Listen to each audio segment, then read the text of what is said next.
अस्सलाम वालेकुम, welcome to my channel teach with Maida. तो आज हमारे पास बीएड का ये कोर्स कोड है 8626। इसके जो हमारे पास मोस्ट रिपीटेड क्वेश्चंस आ रहे हैं, जो आजकल पेपर्स में आ रहे हैं, लास्ट पेपर्स में मोस्ट रिपीटेड क्वेश्चन आ रहे हैं, आज हम उसके बारे में पढ़ेंगे। तो चलिए हम अपनी वीडियो को स्टार्ट करते हैं। उससे पहले मेरी वीडियो को लाइक कीजिए, सब्सक्राइब कीजिए एंड शेयर कीजिए। तो चलिए हम अपनी वीडियो को स्टार्ट करते हैं। हमारे पास चैप्टर 1 के फर्स्ट ऑफ ऑल हम क्वेश्चन देखेंगे एंड देन हम चैप्टर 2 के क्वेश्चन देखेंगे। चैप्टर 1 में हमारे पास सबसे पहले क्वेश्चन है aim and objective of teacher education, like some of the most important aim and objective of the teacher education. अब देखिए हम यहाँ पे देख रहे हैं हमारे पास एम एंड ऑब्जेक्टिव के बारे में पूछा है, तो हम सबसे पहले हम देखते हैं कुछ एम्स एंड ऑब्जेक्टिव को देख लेते हैं। तो सबसे पहले हमारे पास कौन सी स्किल आ रही है? सबसे पहले हमारे पास आ रही है पैडागोगिक स्किल। अच्छा, ये पैडागोगिक स्किल क्या है? तो देखिए pedagogic skill are a teacher ability to instruct student and manage their classroom. अच्छा, पैडागोगिक स्किल जो होती है वो टीचर की काबिलियत होती है कि अपने स्टूडेंट्स को कैसे मैनेज करती है, अपने क्लासरूम को कैसे मैनेज करते हैं, मीन्स अपने स्टूडेंट्स को कैसे लेके चलती है। अब देखिए teacher learn the material, understand their student. अब वो अपने स्टूडेंट को कैसे अपना वो जो मटेरियल होता है, जो हमारे पास जो हमारी बुक्स होती हैं, वो उनको मतलब हमारा कोर्स होता है, उसको वो कैसे समझाएंगी, उनसे कम्युनिकेट कैसे करेंगी, उनके पेरेंट्स के साथ कम्युनिकेशन कैसे करेंगी, कोलैबोरेट विद कोलीग्स, अपने कोलीग्स के साथ कैसे रहेंगी, and from their own fair many teachers continuously build upon their pedagogic skill. अच्छा, अब इस पैडागोगिक स्किल में यही है, हमें बताया हुआ कि टीचर की एबिलिटी क्या है, अपने स्टूडेंट के साथ कैसे रहेंगे, अपने क्लासरूम को कैसे मैनेज करेंगी, पेरेंट के साथ कैसे कम्युनिकेट करेंगी और अपने कोलीग्स के साथ कैसे रहेंगी। अब with the passage of time वो अपने आप कुछ मैनी टीचर्स ऐसे हैं जो with the passage of time अपनी पैडागोगिक स्किल को इम्प्रूव करते हैं। अब इसके बारे में आप काफ़ी कुछ खुद से भी ऐड कर सकते हैं। अगर आपका कॉन्सेप्ट क्लियर हो गया कि टीचर के बारे में यहाँ पे क्या है, कि टीचर को चाहिए कि उनसे अच्छे से बात करें, उनके साथ अच्छे से रहें। अब नेक्स्ट हमारे पास है सब्जेक्ट मैटर नॉलेज। अच्छा, सब्जेक्ट मैटर नॉलेज में देखिए इसके नेम से ही हमें पता चल रहा है कि डेफिनेटली अगर देखें एक टीचर मैथ्स का है और अगर वो केमिस्ट्री पढ़ाने लगते तो उसका कॉन्सेप्ट क्लियर नहीं होंगे। तो अगर मैथ के टीचर है तो मैथ के टीचर को मैथ ही पढ़ानी चाहिए, मतलब वो अपने सब्जेक्ट का एक्सपर्ट होना चाहिए। तो इसके बारे में यही है कि सब्जेक्ट मैटर नॉलेज में आप काफ़ी कुछ खुद से भी लिख सकते हैं, ऐड कर सकते हैं कि सब्जेक्ट मैटर। अब देखें कुछ एग्जांपल दे सकते हैं कि कोई टीचर ऐसे है तो मतलब लाइक फिजिक्स का है तो वो हमें इंग्लिश पढ़ाने लग जाए तो वो हमारा क्लियर नहीं होगा, इस तरह वो स्टूडेंट्स को भी समझ नहीं आएगी और ना वो खुद से अच्छा एक्सप्लेन कर पाएगा। अब हमारा नेक्स्ट है लर्न साइकोलॉजी, थर्ड जो है। इसमें यह है कि to know the child psychology is very important so that teacher में understood the difficulty face by children. अब देखिए इसमें वो कह रहे हैं कि अगर टीचर को बच्चे की साइकोलॉजी के बारे में कि वो क्या सोच रहे हैं, कि उसे समझ आ रही है या नहीं आ रही है, या समहाउ आप कोई टेंशन होती है बच्चा काम नहीं करता, तो मोस्टली टीचर्स होते हैं कि उनके साथ मिसबिहेव करते हैं, उनको डांटते हैं, उनके साथ मतलब उन्हें बुरा सलूक करते हैं। तो टीचर्स को चाहिए कि ऐसे नहीं करें, टीचर को चाहिए उनकी साइकोलॉजी के बारे में जानें कि वो सोच क्या रहे हैं, उनको कोई टेंशन से प्यार से पूछें कि आपको कोई टेंशन है, कोई परेशानी है, आज काम क्यों नहीं करके आए हैं, ये कोई बच्चा ऐसा है जो अभी काम नहीं कर रहा है, कोई स्लो होता है, तो उसको ज़्यादा से ज़्यादा टेंशन दें, उस पर ज़्यादा से ज़्यादा तवज्जो देंगे तो वो डेफिनेटली वो काम करेगा। अब the understanding of the child psychology will bring about new modes and method of achieving गोल।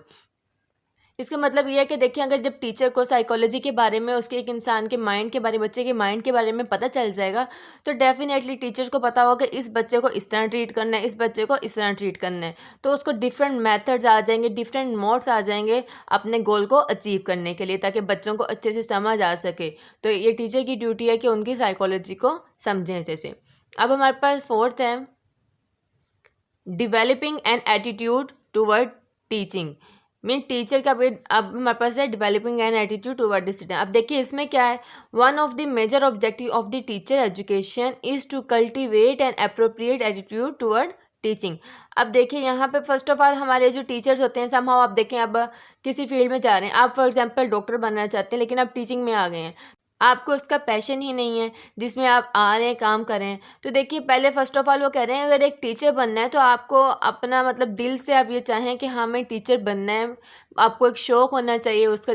अगर आपको एक चीज़ का शौक़ होता है ना, तो आपको होता है कि उसमें ज़्यादा से ज़्यादा मैं इम्प्रूवमेंट कर सकूँ, so that maximum achievement from the material and human resources can be good. वही बात है कि आप ज़्यादा से ज़्यादा अचीवमेंट हासिल कर सकते हैं, उनके रिसोर्सेज से हासिल, ह्यूमन रिसोर्सेज से हासिल कर सकते हैं, ठीक हो गया। अगर आपको शौक़ ही नहीं होगा तो आप बस वो एक हो ना बस मैंने एक एज अ पैसा कमाने वाली बात है कि बस यहाँ से पैसा कमाया और जी गया। वो ना आपने कुछ सीखा, ना आपने कोई इतना सिखाने का आपको शौक़ होगा, वो बस एक गले से उतारने वाले काम होना है यहाँ पर। तो डेवलपिंग एन एटीट्यूड में हमारे पास यही होना है कि टीचर को फर्स्ट ऑफ ऑल अपनी टीचिंग के लिए पैशन होना चाहिए। ठीक है, नेक्स्ट हमारे पास है सेल्फ कॉन्फिडेंस इन टीचिंग। अब इसमें देखते हैं इसमें क्या है। The objective of the teacher education are to develop self confidence in teaching। अब टीचर एजुकेशन का मतलब क्या होता है? सबसे पहले वही बात, जैसे वहाँ पर ये गिवन था कि एटीट्यूड होना चाहिए टूवर्ड टीचिंग की तरफ। ठीक है, अब यहाँ पे कह रहे हैं सेल्फ कॉन्फिडेंस भी होना चाहिए, कि उसको पूरा एतमाद होना चाहिए कि मैं मतलब एज अ टीचर अपने आप को एक्सेप्ट करना चाहिए। He should be fully capable of adjustment with the physical condition. जो कंडीशंस होंगी, जो हालात होंगे, उसको उसके साथ मतलब एडजस्ट करना होगा। Develop adjustment with environment and with himself. उस माहौल के साथ भी उसे फुल कैपेबल होना चाहिए कि मैं इसको कर सकता हूँ, मुझे इसी माहौल में रहना है। उसको उसी माहौल में एडजस्ट होना होगा, उसके इन्वायरमेंट में हो जाएगा, या वहाँ के लोगों के बारे में, या कोई हालात हैं, या बच्चों के साथ जो भी है, तो उसको उसके अंदर एडजस्ट होना होगा। उसको अपना कॉन्फिडेंस होना चाहिए कि मैंने अब ये टीचिंग करनी है, तो अपने उसको टीचर होने पर अपना कॉन्फिडेंस होना चाहिए, सेल्फ कॉन्फिडेंस लाजमी होना चाहिए। तो इसमें यही चीज़ है। अब नेक्स्ट हमारे पास है अंडरस्टैंडिंग द इंडिविजुअल डिफरेंस। देखिए इंडिविजुअल डिफरेंस में ये आ रहा है कि मतलब लाइक अब देखिए एक स्टूडेंट हमारी क्लास है, अब क्लास में देखिए जैसे हम फॉर एग्जांपल लेते हैं, आम रूटीन में हम कहते हैं कि 5 उंगलियां बराबर नहीं होती हैं। ठीक है, अब एक इतने स्टूडेंट 50 स्टूडेंट की क्लास है, तो हर स्टूडेंट का माइंड डिफरेंट होगा। ठीक है, हर कोई इंडिविजुअल होगा एक दूसरे से, हर एक की थिंकिंग की और उसके स्टाइल और चलने का, बात करने का, ईच एंड एवरीथिंग दूसरे से डिफरेंट होगी। तो ये टीचर की रिस्पॉन्सिबिलिटी है। अब देखिए कोई बच्चे होते हैं माशाल्लाह बहुत ज़हीन होते हैं, कुछ मीडियोकर होते हैं एंड कुछ स्लो होते हैं। तो ये टीचर की ड्यूटी होती है कि हर बच्चे को समझें कि वो क्या मतलब चाह रहा है, उसके बारे में उसका सोच कैसे रहा है, वो कैसे मेरी चीज़ को पिक कर रहा है, तो मैं इसको कैसे समझाऊँ। तो अगर यही चीज़ें टीचर को समझनी होंगी कि understand the individual difference, means उनके दरम्यान में डिफरेंस, जो इंडिविजुअल डिफरेंस होता है उसको टीचर को समझना चाहिए। नेक्स्ट देखते हैं, नेक्स्ट हमारे पास कौन सी है। अब हमारे पास 7 है empowering learner. The objective of the teacher education is to develop the proper habit of taking care of their body. Confidence should be reflected in behaviour of children not only at home but also at school and in street. अब empowering learner में ये है कि teacher का main objective, teacher का मकसद ये होना चाहिए कि जो स्टूडेंट को आप देखें सिखा रहे हैं, वो सिर्फ और सिर्फ उसकी स्कूल की हद तक नहीं होना चाहिए। उसके बिहेवियर से, मतलब वो घर में कैसा सलूक कर रहा है, या वो बाहर लोगों से कैसे बात करे, कम्युनिकेट कर रहा है, उसमें भी उसको नज़र आना चाहिए कि हाँ ये किसी अच्छे टीचर से पढ़ा हुआ है, इसको समझ है, इसमें चेंजेस आ रही है, इसे बात करने की तमीज़ है, इसे रहने का तरीका है, तो वो हर ईच एंड एवरीथिंग उसमें रिफ्लेक्ट करनी चाहिए। तो इसमें एम्पावरिंग लर्नर में यही चीज़ आ रही है। नेक्स्ट हमारे पास है appropriate use of instructional facilities. अब इसमें क्या है, teacher should develop the capacity of the best utilize the available resources of school by means of learning facilities. अब देखिए एज अ टीचर अगर हम हैं तो हमें डेफिनेटली स्कूल में कोई फैसिलिटी, एक हमारा मुकाम होगा, कुछ हमें सहूलतें भी वहाँ पे होंगी।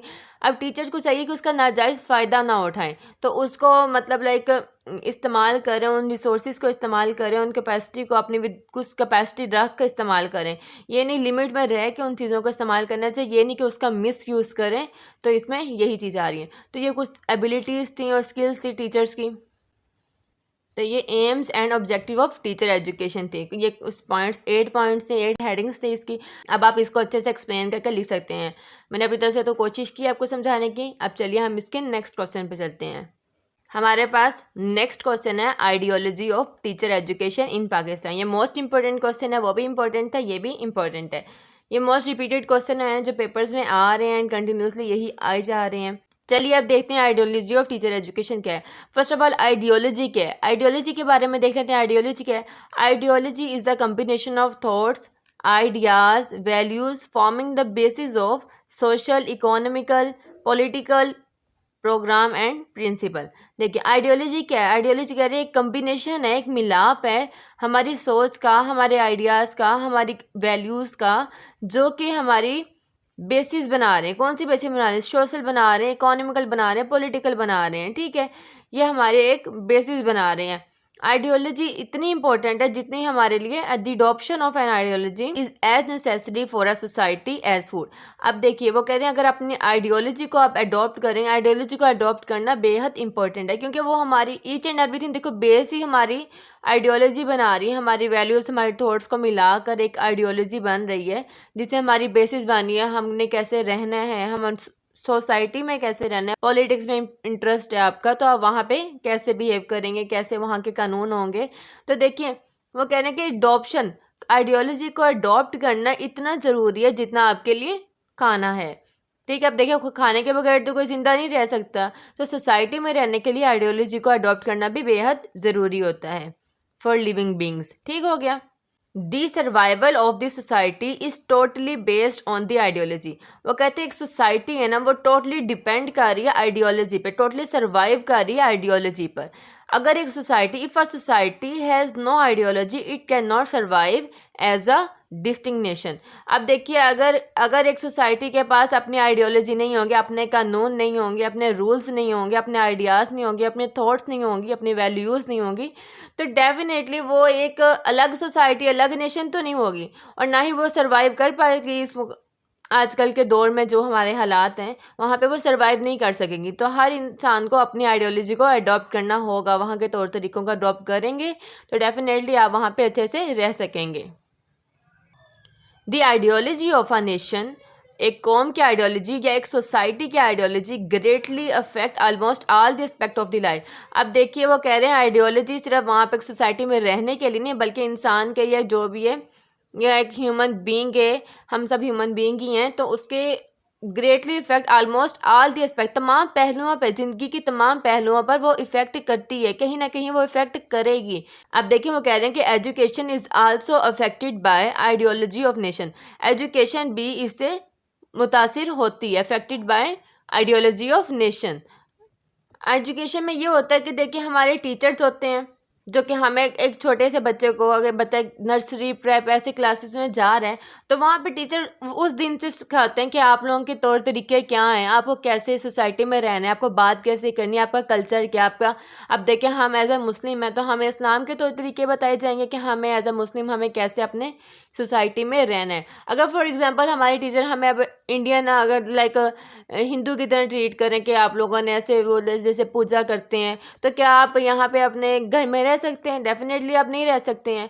तो आप एज अ मुस्लिम हैं, आपको अल्लाह की इबादत करनी है, और जो हमारे इस्लाम में हमें कहा गया है उस पर हमें फॉलो करना है, उसे हमें फॉलो करना। तो उसके लिए हमें स्टार्ट में हमें क्या होता है, बच्चे को सबसे पहले टीचर समझा रहे होते, पेरेंट्स समझा रहे होते हैं, फिर टीचर समझा रहे होते हैं। तो education is the very most important thing for ideology. तो कुछ आइडियोलॉजी है इस्लामिक स्टेट के, हम लोग एक मुस्लिम कंट्री में ही रह रहे हैं ना, हम मुसलमान हैं तो हम एक मुस्लिम कंट्री में रह रहे हैं, तो उसकी इस्लामिक स्टेट की आइडियोलॉजी हैं क्या? तो पहले हमारे पास है बिलीव इन वननेस ऑफ अल्लाह, अल्लाह की वहादनीयत पर यकीन रखना। सेकंड हमारे पास है बिलीव इन प्रॉफिट्स, पैगम्बरों पर यकीन रखना। थर्ड हमारे पास है बिलीव इन एंजल, फरिश्तों पर यकीन रखना। फोर्थ हमारे पास है believe in the day of judgement. देखिए हमें पता है कि जजमेंट हमारा, जैसे हम कहते हैं कि क़यामत आएगी, फिर हमारे नामा अमाल इकट्ठे किए जाएंगे, फिर हमारा फैसला होगा, तो वो उस दिन पर हमें यकीन रखना है कि एक दिन ऐसा होगा। उसके बाद हमारे पास है कि हमें होली बुक्स पर यकीन रहना चाहिए कि हाँ होली बुक्स है, देखिए अब हमारी आखिरी किताब क्या है, कुरान मजीद है, तो हमें उस पर यकीन रखना चाहिए। तो ये पाकिस्तान इस्लामिक आइडियोलॉजी कुछ हैं। अब ठीक है, अब नेक्स्ट हम देखते हैं कि हमारे पास इन्होंने क्या बताया हुआ। उन्होंने कहा हुआ कि an education institution is appropriate form to convey and instruct this abilities and expertise. अब देखिए वो यही बात करें, अब ये जो हमारी इस्लामिक आइडियोलॉजी है ना, वो एजुकेशन अदारे जो हमारे पास हैं, इंस्टीट्यूशन जो हमारे पास है, वो सबसे ज़्यादा बेहतर एक फॉर्म है, एक फोरम है जहाँ पे एक मैसेज जो है ये कन्वे किया जाएगा, जो हदायत दी जाएंगी स्टूडेंट्स को कि वो इस काबिल हों, या उनको एक्सपर्ट किया जाएगा कि हमें इनके तौर तरीके ऐसे हमने इनको अपनाना है। So the teacher and school are responsible. इसके लिए टीचर्स ही नहीं, इसके लिए बल्कि हमारा स्कूल भी रिस्पॉन्सिबल होना चाहिए। देखिए अब टीचर हमें पढ़ा सकते हैं, अगर स्कूल में एक इन्वायरमेंट बच्चों को वैसा ना दे, इस्लामिक इन्वायरमेंट ना दिया जाए, तो अगर टीचर के सिखाने का भी इतना फ़ायदा नहीं होगा तो स्कूल को भी चाहिए कुछ कोऑपरेट करना चाहिए। अब देखिए जैसे अब हम रबीउल का महीना आ गया तो हम वहाँ पे मिलाद शरीफ करवा रहे हैं, या डिफरेंट अब हमारे पास कोई त्यौहार आ रहा है, ईदें आ रही हैं तो हम वह सेलिब्रेट कर रहे हैं। तो कुछ स्कूल्स में भी चाहिए कि ऐसे फंक्शन या कुछ इवेंट क्रिएट किया करें जिससे स्टूडेंट्स सीखें कि हमारा आखिर इस्लामिक आइडियोलॉजी हमारी है क्या, ठीक है, उसके बारे में सीखें।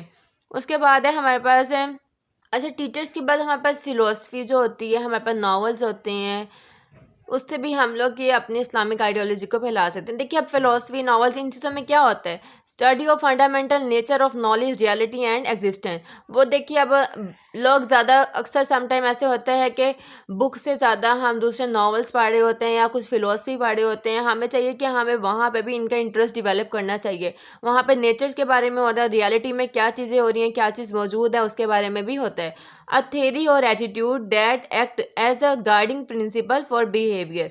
वहाँ पे ऐसी थेरी या एटीट्यूड होना चाहिए जो एक्ट करे एज अ गाइडिंग प्रिंसिपल के तौर पर फॉर बिहेवियर के लिए। ठीक हो गया, तो ये आइडियोलॉजी ऑफ इस्लामिक स्टेट की थी। ठीक है, अब हमारे पास नेक्स्ट क्वेश्चन है, इस चैप्टर का लास्ट एंड थर्ड क्वेश्चन है, क्योंकि फर्स्ट जो चैप्टर्स होते हैं ना स्टार्टिंग वाले चैप्टर, उसमें ज़्यादा इंपॉर्टेंट क्वेश्चन पेपर्स में आ रहे होते हैं।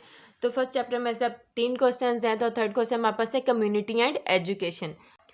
An American teacher conducted a multiple survey to teachers, students, and parents and concluded that all the students, teachers, and parents agreed that engagement of the parents increasing over 25 years.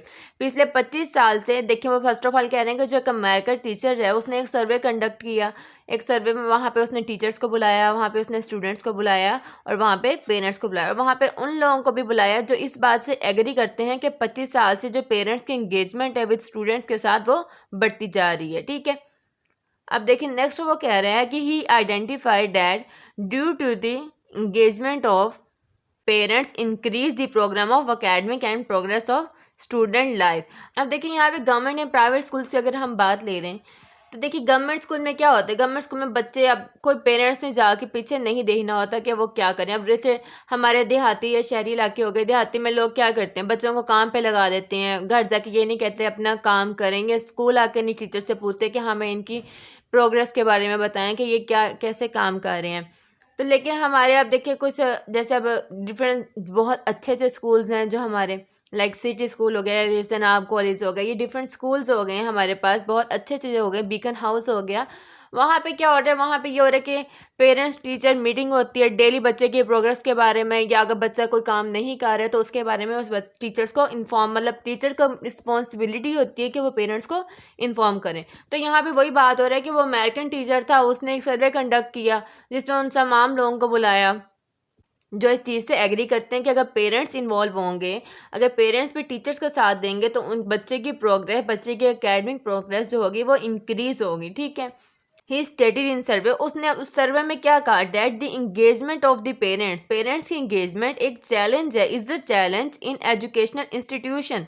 वो कह रहे हैं parents की engagement ये हमारे लिए या हमारी कम्युनिटी के लिए एक चैलेंज है। अब देखिए हमारे लिए वो कह रहे हैं कि एक चैलेंज बन गया है कि पेरेंट्स की इन्वॉल्वमेंट विद स्टूडेंट के साथ या उसके स्कूल्स में आए, कोई अपनी कम्युनिटी के साथ इंगेज हों, तो ये एक चैलेंज बन गया है। नेक्स्ट देखिए वो कह रहे हैं कि school team should choose there goal, school के भी कुछ गोल होने चाहिए। अब फॉर एग्जांपल आपको एक स्कूल बना रहे हैं आप, ठीक है, तो आपका फर्स्ट ऑफ ऑल क्या गोल होगा कि आपने वहाँ पे एकेडमिक गोल होना चाहिए कि हमारी तालीम अच्छी होगी। एकेडमिक गोल तो सभी का होगा कि हमारा स्कूल दूसरे स्कूल से ज़्यादा बेहतर होगा, हम इसको ज़्यादा बेहतर बनाएंगे। ठीक है, उसके बाद बिहेवियर, उसका सेकंड होना चाहिए कि वहाँ का बिहेवियर, मतलब टीचर्स का बिहेवियर, स्टाफ का बिहेवियर, वहाँ के जो हमारे हेड हैं उनका बिहेवियर, स्टूडेंट्स का बिहेवियर, इवन के वहाँ के वॉचमैन का बिहेवियर वहाँ पे कैसा होगा। तो ये गोल होना चाहिए कि एक अच्छा बिहेवियर होगा, स्कूल क्लाइमेट, एक अच्छा माहौल देंगे। तो कोई भी स्कूल है वो अपने ये 3 सबसे पहले गोल को अचीव करे, इन 3 गोल को हासिल करे। नेक्स्ट वो कह रहे हैं कि हमारे पास देखिए अब एजुकेशन में जैसे वो लिखा है कि पेरेंट्स को चाहिए कि स्कूल्स में जाना चाहिए, पूछना चाहिए, ये टीचर्स को कहना चाहिए कि उनकी डेली प्रोग्रेस के बारे में आपको एज अ डायरी पे लिख के किसी तरह भी आपको ऑनलाइन या व्हाट्सएप कुछ भी करके इन्फॉर्म करें। नेक्स्ट कह रहे हैं कि कम्युनिटी की जो मीटिंग्स होती है ना वो भी ज़रूरी होनी चाहिए, meeting community where it is. अब ये हमने कह रहे हैं for the engagement of the parents in school there should be a proper place for meeting. अब वो कहते हैं हमें पेरेंट्स की जो इंगेजमेंट है, स्कूल में इंगेजमेंट होने के लिए कम्युनिटी में भी कोई मीटिंग्स होनी चाहिए, वहाँ पे there should be a proper place for meeting. उस मीटिंग के लिए कोई एक प्रॉपर प्लेस होनी चाहिए। अब देखिए it is not possible that a wing man goes to home and ask for meeting at school. अब देखिए अब ये कोई एक, अब देखिए एक स्कूल में कोई 1000 बच्चा भी अगर पढ़ रहे हैं ना, एक 1000 स्टूडेंट पढ़ रहे हैं, तो क्या होगा, अब एक आदमी वो 1000 के घर नहीं जा सकता, ये पॉसिबल ही नहीं है। जितने भी स्टूडेंट, अब एक यूनिवर्सिटीज़ हो गई, यूनिवर्सिटी में खैर ऐसा कुछ नहीं हो रहा होता, बहरहाल स्कूल की बात हो रही है। तमाम बच्चों के घर एक आदमी का जाना ये मुमकिन नहीं है। तो उसके लिए वो क्या कह रहे हैं, उसके लिए वो कह रहे हैं कंसल्ट नेबरहुड ग्रैंड मदर, मतलब लाइक ग्रैंड मदर यहाँ पे वैसे इन्होंने लिख लिया है। बहरहाल वो कह रहे हैं जो कम्युनिटी होगा, कम्युनिटी का कोई एक सीनियर सिटीज़न होगा, लाइक कोई समझदार इंसान होगा, उसके पास जाएं। और उसके बाद at what place meeting should be held in restaurant और एन अदर प्लेस, मतलब उसके पास जाएं सब लोग और वहाँ जाके उससे पूछें कि हमें एक मीटिंग कहाँ रखनी चाहिए, मीन्स हम कहाँ पे करते हों, कोई एक रेस्टोरेंट में करते हों या किसी और जगह पर हों, तो वो खुद जाके फैसला करें। Progress of the school depend on parents and community. किसी भी स्कूल की प्रोग्रेस जो है, हमारे सिटी में कोई स्कूल है, अगर हमारे एरिया में कोई स्कूल है, तो उसकी प्रोग्रेस हम पे भी बहुत डिपेंड करती है। तो कम्युनिटी और पेरेंट्स दोनों को मिल के इसके लिए काम करना होगा। ठीक हो गया। नेक्स्ट वो कह रहे हैं कि requirement for family and community involve in school. अब जैसे कि इन्होंने कहा है कि कम्युनिटी एंड स्कूल पेरेंट्स का बहुत ज़्यादा रोल होना चाहिए किसी भी स्कूल को मैनेज करने के लिए, तो क्या रिक्वायरमेंट किसी भी फैमिली के लिए, किसी भी कम्युनिटी के लिए, क्या वो कैसे इन्वॉल्वमेंट करने स्कूल में। फर्स्ट ऑफ ऑल हमारे पास है family and community cooperation enhance the achievement of student to promote the school environment. वो कहते हैं फैमिली और कम्युनिटी को कोऑपरेट करना चाहिए इन्हांस बढ़ाने के लिए स्टूडेंट्स को, मतलब लाइक स्टूडेंट को ये बताएं कि हमारा इन्वायरमेंट क्या है, हमारे मतलब स्कूल के इन्वायरमेंट को प्रमोट करने के लिए बच्चों को अचीव करें, बच्चों को बताएं समझाएं कि ऐसे स्कूल्स में रहना है, ऐसे तौर तरीके, ऐसे बच्चों से मतलब लाइक टीचर से बात करनी है। तो ये कम्युनिटी से भी, और अब देखिए अब एक इंसान घर में कैद नहीं रह सकता, डेफिनेटली वो कम्युनिटी में भी जाएगा। तो कम्युनिटी का भी काम है कि बच्चे कोई गलत काम करे तो उसे बताएं, ये कोई अपने उसके स्कूल के माहौल को प्रमोट करें। टीचर ही नहीं, फैमिली और कम्युनिटी को भी ये काम करना होगा। ठीक है। नेक्स्ट हमारे पास आ रहा है, वो कह रहे हैं school teachers and staff should involve the family and community of all the level and grades. अब यहाँ पे वो कह रहे हैं कि स्कूल टीचर भी और जो वहाँ पे स्कूल का स्टाफ है, ठीक है, उसको चाहिए कि फैमिली को इन्वॉल्व करना चाहिए, फैमिली को भी, और इन्वॉल्व करना चाहिए कम्युनिटी को भी। ठीक है। अब देखिए समटाइम ऐसे होता है कि हम लोग कहते हैं जो हमारा एक लो लेवल स्टूडेंट होता है जो नहीं पढ़ा, हम कहते हैं लाइक अपने पेरेंट्स को लेकर ना, या उसको अगर कॉल कर देते हैं ना, हम सिर्फ उन्हीं बच्चों के पेरेंट्स को बुला रहे होते हैं, ये समहाउ ऐसे हो रहा होता है। अब जैसे कोई एक बहुत अच्छा बच्चा काम कर रहा होता है, ठीक है, उसको हम अप्रिशिएट भी नहीं करते समटाइम, उसके पेरेंट्स को नहीं बुला रहे होते। तो वो कह रहे हैं कि तमाम लेवल्स और तमाम ग्रेड्स के स्टूडेंट्स जो होंगे उनकी कम्युनिटी को, उनकी फैमिली को इन्वॉल्व करना चाहिए, टीचर्स को भी और स्टाफ को भी। ये नहीं कि सिर्फ बस कुछ लो लेवल या कुछ हाई लेवल के स्टूडेंट को लेकर जाएं, तो तमाम लेवल्स और ग्रेड के स्टूडेंट्स को लेकर चलना है। अब नेक्स्ट हमारे पास आ रहा है कि parents teacher meeting held once और ट्वाइस इन अ ईयर। वो ये कह रहे हैं कि जो पेरेंट टीचर मीटिंग है ना, वो साल में 1 या 2 बार लाजमी होनी चाहिए। अब देखिए पेरेंट टीचर मीटिंग कब होगी, पेरेंट टीचर मीटिंग हम तब रख सकते हैं जब हमारा कोई रिजल्ट आ जाता है। अब जैसे कोई हमारा सेमेस्टर वाइज रिजल्ट आ रहा है, या हमारा कोई ईयरली रिजल्ट आ रहा है, या हमारा कोई लाइक मंथली टेस्ट ले रहे हैं, डिफरेंट मतलब डिफरेंट हमारे पास चांसेस होते हैं टीचर्स के पास, स्कूल्स के पास, जहाँ पे पेरेंट टीचिंग मीटिंग हेल्ड करें। अब कोई रिजल्ट हो रहा है तो उन्हें चाहिए कि वहाँ पे मीटिंग हेल्ड करें, ताकि वो बच्चे के जो रिजल्ट हैं उनके पेरेंट्स के हाथ में दें और उनकी राय लें, उनको उनकी प्रोग्रेस के बारे में बताएं। तो ये यहाँ पे यही बता रहे हैं। ठीक है। अब आप इसको अच्छे से एक्सप्लेन कर सकते हैं, लिख सकते हैं अपनी वर्डिंग में भी। ठीक है। नेक्स्ट हमारे पास आ रहा है कि school should share regular activities of student achievement of academic opportunity. ठीक है। School should share regular activities of student achievement. ठीक है, वही बात आ गई कि स्कूल्स को भी चाहिए कि उनकी बच्चों की जो रेगुलर एक्टिविटीज़ हैं, जो वो रेगुलर अचीव कर रहे हैं, उसे वो मतलब रेगुलरली उनके पेरेंट्स को इन्फॉर्म करें। ठीक, तो इसलिए चाहिए कि स्कूल को उनके पेरेंट्स को, उनके घर वालों को, उनकी फैमिली को इन्फॉर्म करें, रेगुलरली इन्फॉर्म करें। अगर कोई बच्चा वीक है तो रेगुलरली इन्फॉर्म करेंगे, डेफिनेटली कुछ टीचर सपोर्ट करेंगे उस बच्चे को, कुछ पेरेंट्स करेंगे तो वो बच्चा इंशाल्लाह इम्प्रूव कर जाएगा। हमारा फिर पॉइंट है कि organisation and agencies should collaborate with school to promote school activities for young generation. अब वो कह रहे हैं कि जो हमारे पास ऑर्गेनाइजेशंस होती हैं या कोई जो एजेंसीज होती है, उनको भी चाहिए कि स्कूल के साथ कोलैबोरेट करना चाहिए, उनको लाइक फ़ंड देने चाहिए कि अपने लाइक, या फिर कोई खेलो एक्टिविटीज़ करवानी चाहिए यंग जनरेशन के लिए, उन प्रमोट करना चाहिए टू प्रमोट स्कूल को प्रमोट करने के लिए सिर्फ उन्हें भी काम करना चाहिए। मतलब ये भी कम्युनिटी में भी आ जाती है ना चीज़, तो वही बात है, कम्युनिटी को सपोर्ट करना चाहिए प्रमोशन के लिए स्कूल की। नेक्स्ट हमारे पास वो कह रहे हैं for the development of the school there should be collaboration between parents and teacher. वो कहते हैं स्कूल की डेवलपमेंट के लिए, स्कूल की तरक्की के लिए पेरेंट्स और टीचर के दरम्यान में एक अच्छी कोलैबोरेशन होना चाहिए, एक अच्छा उनका सलूक होना चाहिए, एक अच्छा उनका मतलब लाइक रिलेशन होना चाहिए, तो वो एक अच्छे स्कूल को डेवलप कर सकते हैं।